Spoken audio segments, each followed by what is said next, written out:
Fatalidade. Menino é atingido por um raio em Samambaia. Trânsito. Faixas exclusivas e de reversão tem esquema especial durante as festas de fim de ano.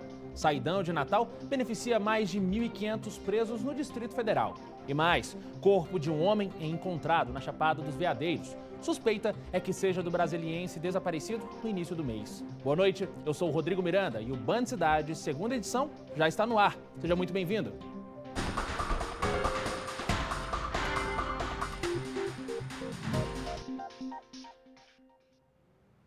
A gente começa o Band Cidade falando do tempo. Choveu forte em vários pontos do DF durante a tarde. Na Asa Norte, o tempo fechou por volta das 4h30 da tarde. Recebemos vários vídeos de telespectadores. A Defesa Civil já havia emitido alerta chamando a atenção para a possibilidade de rajadas de ventos e raios durante todo o dia de hoje. E foi o que aconteceu em Samambaia. Infelizmente, um menino de 13 anos foi atingido por um raio enquanto caminhava pela rua na quadra 307. O Corpo de Bombeiros foi acionado para prestar o socorro. O garoto teve uma parada cardiorrespiratória, passou por procedimento de reanimação e foi levado à UPA depois para o agarrão. Ainda falando de chuva, o trânsito na pista de acesso à Ponte Costa e Silva, no sentido Asa Sul, Lago Sul, foi interditado no meio da tarde, depois que um caminhão tombou na pista. Chovia no momento do acidente, mas não houve feridos. A novela dos radares móveis acaba hoje. O prazo dado pela Justiça para a Polícia Rodoviária Federal voltar a usar os equipamentos nas estradas federais. Nesta manhã, não encontramos nenhum, mas ainda está no prazo, hein? O que começou mesmo foi a operação de fim de ano. A Polícia Rodoviária reforçou os trabalhos e é esperado um movimento 50% maior nas estradas que cortam o Distrito Federal a partir de hoje. Época de férias, mais carros nas estradas e é aí que a atenção dos agentes da Polícia Rodoviária Federal aumenta. Com fluxo de 50% a mais de carros nas rodovias, a operação fim de ano já começou. Durante o período das festas, a PRF estará de olho na conduta dos motoristas. A gente vai com vários focos de abordagem, seja ultrapassagem local proibido, é um dos focos nossos. Outro é o uso dos equipamentos de segurança para criança, uso da cadeirinha, equipamentos em geral do veículo e, óbvio, sempre a associação, direção e álcool. No início do mês, um homem sem qualquer condição de conduzir o carro foi abordado por agentes em Ceilândia.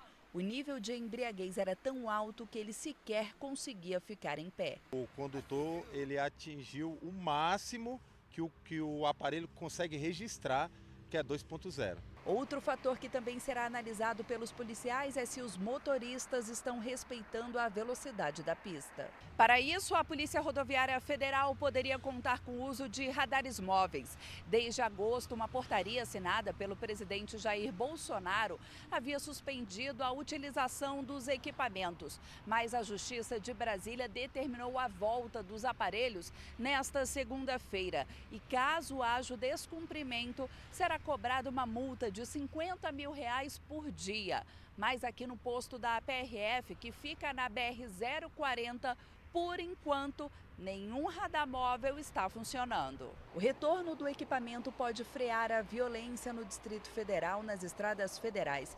Segundo dados da própria PRF, depois da retirada de radares móveis de estradas federais do país, cresceu o número de acidentes. De agosto a outubro, na comparação com o mesmo período do ano passado, cresceu 7,2%. Quanto ao registro de mortes, o aumento foi de 1,19%. E ainda falando de acidentes, o Corpo de Bombeiros atendeu pelo menos 10 ocorrências de acidentes de trânsito em diferentes regiões do DF no fim de semana. Em um dos casos, uma idosa morreu depois que um carro bateu na traseira do táxi onde ela estava. O motorista fugiu sem prestar socorro. Já na BR-020, 3 pessoas morreram depois de um capotamento. Segundo a Polícia Militar, o acidente envolveu 2 carros de passeio em um cruzamento na BR-020, no trecho Planaltina, sentido São Gabriel de Goiás. Em um deles havia um homem e 2 mulheres, todos idosos. Segundo testemunhas, o motorista onde estava o trio teria entrado rápido no cruzamento, batendo de frente no veículo prata. O Corpo de Bombeiros informou que os idosos morreram na hora. Os ocupantes do segundo carro foram levados para o hospital com ferimentos leves. Ainda no domingo, só que mais cedo, outro acidente envolvendo também 2 carros. Desta vez, o caso foi no eixo Monumental, na altura da torre de TV, sentido rodoviária. O motorista desse carro preto bateu na traseira de um táxi e fugiu sem prestar socorro. A passageira do táxi chegou a ser atendida pelo corpo de bombeiros e levada para o hospital, mas não resistiu aos ferimentos.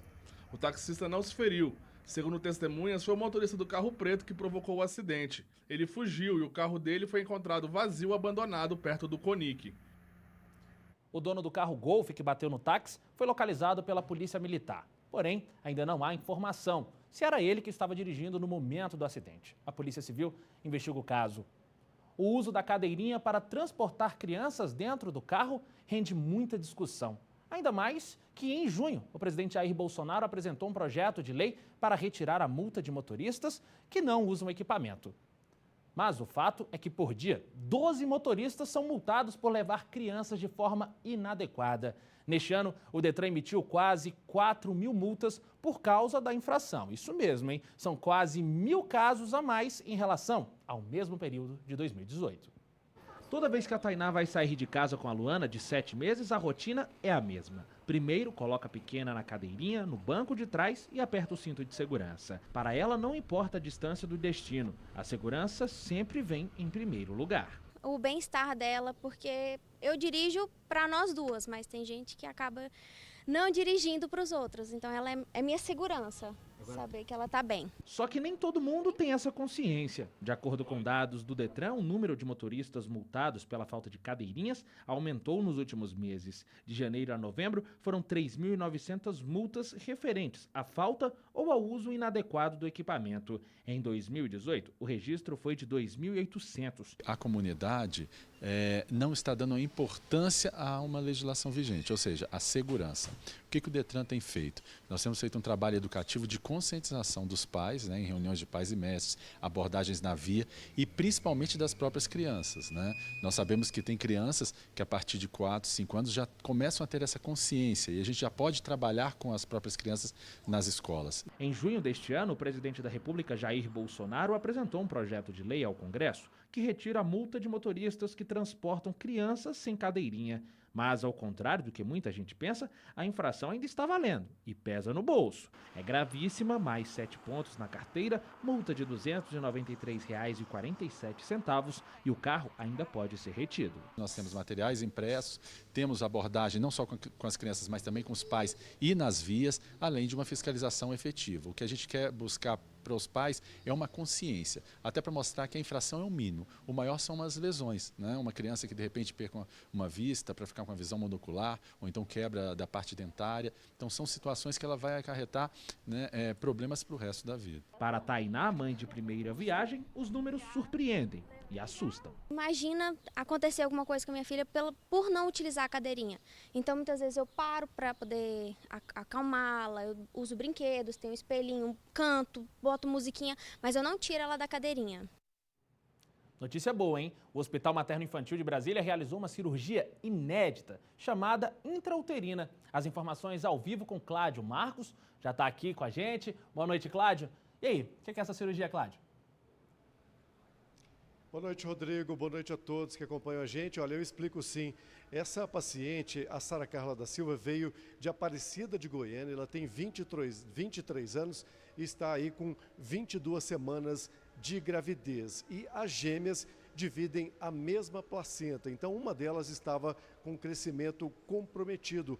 Por isso, ela foi submetida a essa cirurgia, que é uma cirurgia de grande risco. Utilizou essa técnica chamada de laser terapia. E essa técnica foi feita aí, o corte, digamos assim, desse canal de comunicação entre os dois fetos. Agora, a cirurgia, apesar da complexidade, correu tudo bem. Segundo a Secretaria de Saúde, a paciente, a grávida, acompanhou aí acordada e consciente durante todo o procedimento e ela acompanhou através de um monitor de vídeo. Então, os bebês, a mãe, elas passam bem. A gente lembra que essa não foi a primeira cirurgia de alta complexidade realizada aqui no Distrito Federal neste ano. A gente lembra ainda das gêmeas siamesas Mel e Liz, que também passaram por um procedimento também bastante complexo neste ano. Elas que estavam ligadas pela cabeça passaram por uma cirurgia bastante longa, bastante complexa também, exigiu aí toda uma equipe médica com diversos profissionais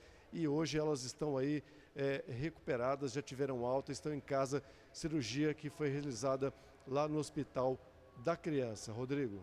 Muito obrigado, Cláudio, pelas informações, sempre trazendo boas notícias aqui para os nossos telespectadores. A Terracap está fazendo uma campanha de captação e fidelização de clientes. A empresa está oferecendo bônus em certidão de crédito para os clientes que amortizarem ou quitarem antecipadamente o saldo devedor dos contratos. O benefício é válido para aqueles que adquiriram imóveis da empresa por meio de editais de licitação. Não poderão ser contemplados compradores de lotes de regularização por meio de venda direta ou beneficiários do PRODEF. Serão concedidas bonificações de até 12% por meio de certificação de crédito, como incentivo ao pagamento, de no mínimo 50% ou quitação total da dívida. Mais informações pelos telefones que vão estar aqui na sua tela, 3342-2287 ou 1987-2368.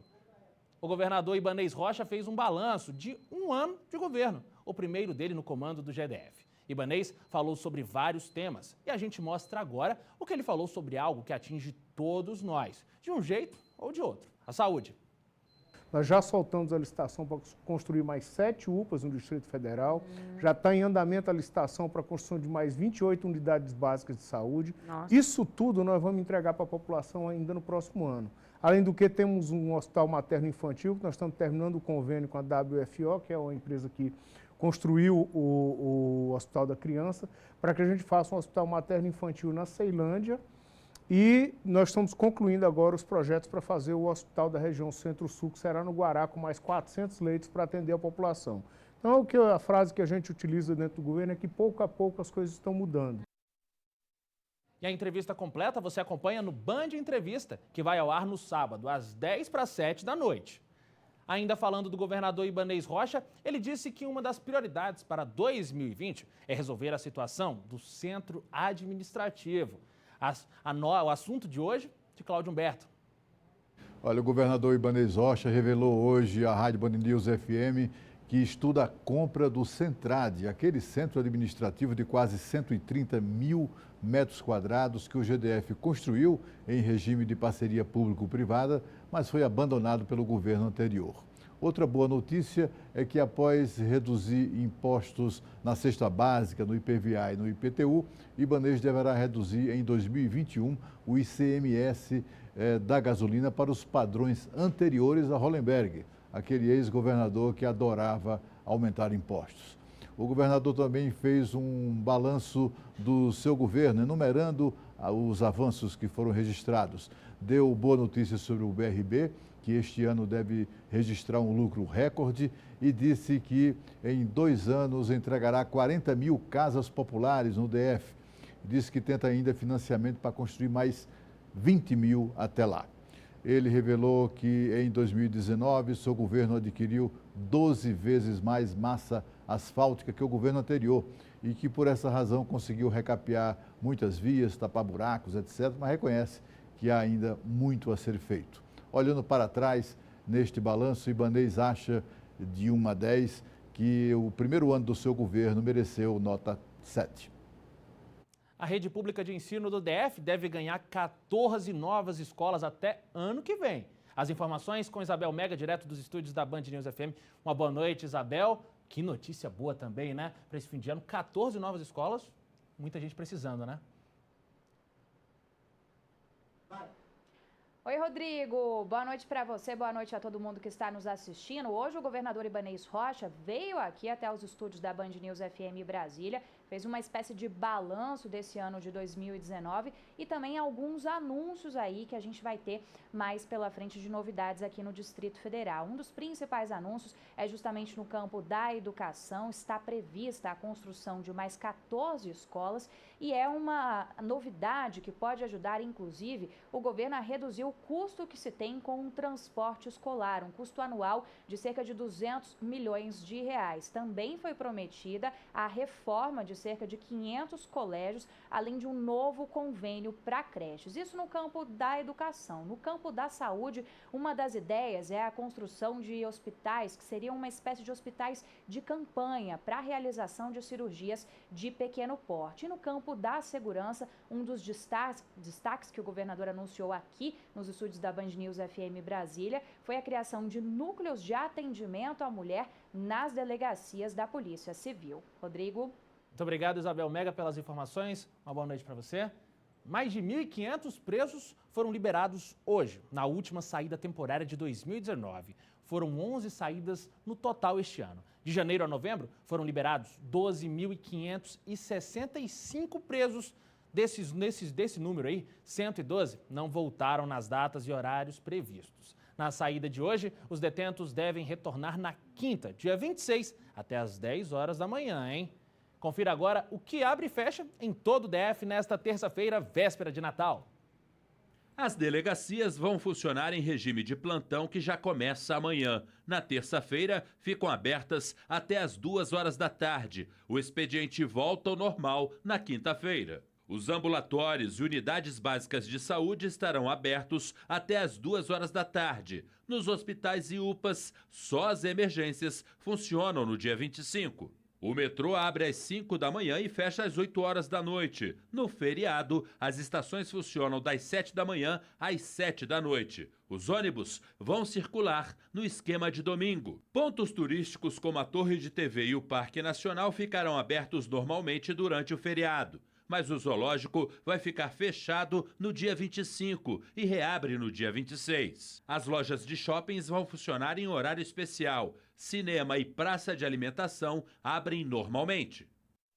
Agora é a hora dos motoristas terem atenção, viu? Vai ter mudanças no trânsito durante as festas de fim de ano. Confira como ficam as operações de reversão nas pistas da capital. Na estrutural, a operação de reversão segue normal nos dias úteis. Muda apenas nos feriados. A alteração só não acontece nos feriados dos dias 25 de dezembro e 1º de janeiro. A mesma regra vale para a subida do Colorado, a DF 003. A operação é normal de segunda a sexta-feira, de 5 horas da tarde às 7h45 da noite, no sentido plano piloto Planaltina.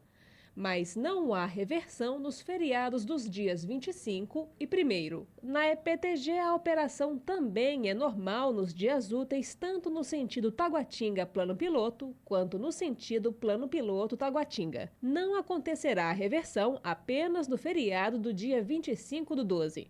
As faixas exclusivas também entram no esquema especial de fim de ano. O Departamento de Estradas de Rodagem anunciou que o trecho da W3 Sul e Norte e do setor policial Sul vai ficar liberado para os carros aos sábados, domingos e feriados até a meia-noite do dia 31. O mesmo vale para a faixa exclusiva da EPNB.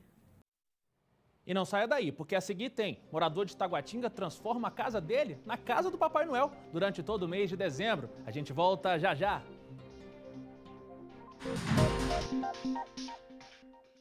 Há 18 anos que o senhor Antônio Eustáquio transforma o lugar em que mora, em Taguatinga, na própria casa do Papai Noel. Árvores, luz, neve e muita decoração do bom velhinho fazem parte desse cenário natalino.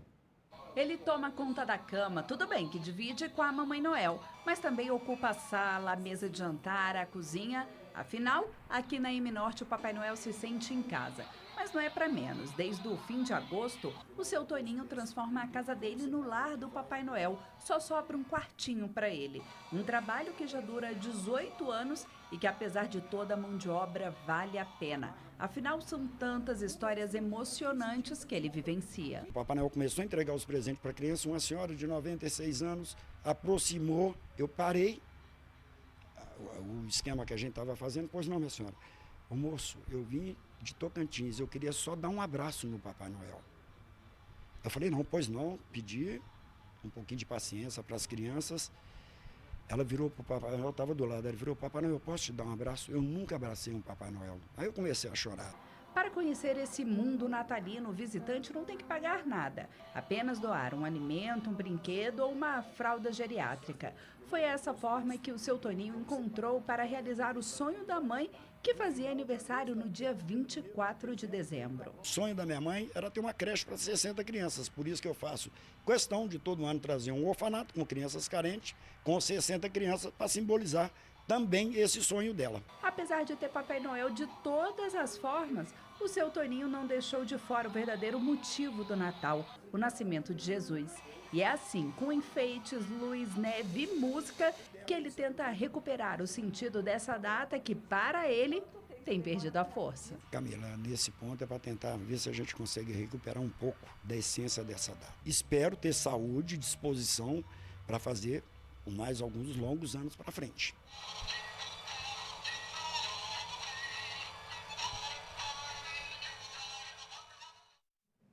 E a casa está aberta para visitação todos os dias até o dia 6 de janeiro, hein? Das 8 horas às 11 horas da noite, então não tem como perder. Só não pode esquecer da doação do alimento, do brinquedo ou da fralda geriátrica. Você já pensou na ceia para amanhã? Quem deixa para a última hora acaba enfrentando supermercados cheios. Mas aqui vai uma saída, hein? Tem padarias e até chefes de cozinha que oferecem tudo prontinho. É só servir e aproveitar. Peru, maionese, salpicão, salada, torta, bolo, panetone, ufa!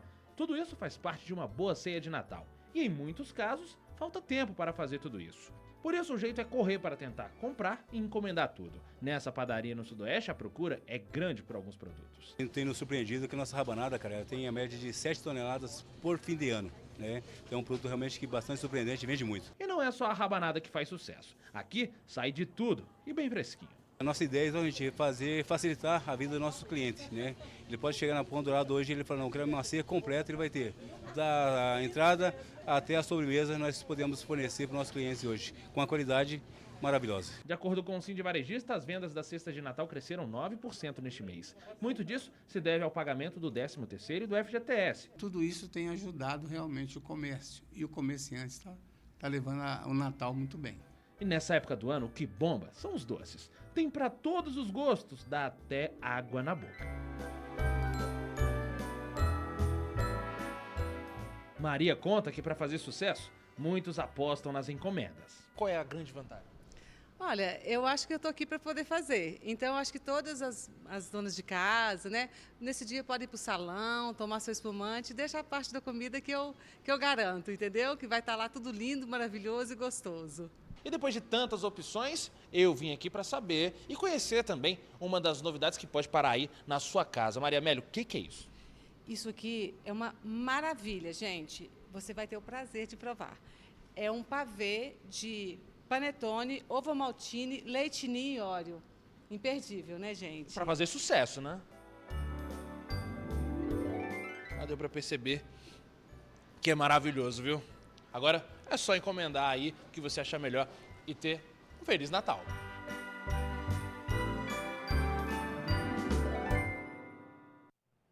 É bom mesmo, hein? Veja a seguir, corpo de um homem é encontrado na Chapada dos Veadeiros. A suspeita é que seja do brasiliense desaparecido no início do mês. A gente volta já já.